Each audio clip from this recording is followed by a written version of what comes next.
You ask Tiger to solve. This deals with linear equations with one unknown.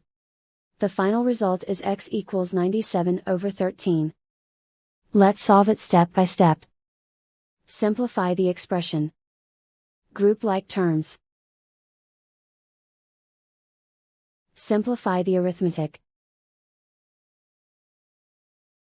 Group all constants on the right side of the equation. Add 14 to both sides.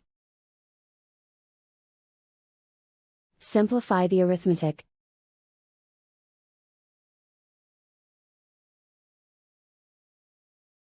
Isolate the x. Divide both sides by 26. Simplify the fraction. Find the greatest common factor of the numerator and denominator. Factor out and cancel the greatest common factor. And so the final result is x equals 97/13.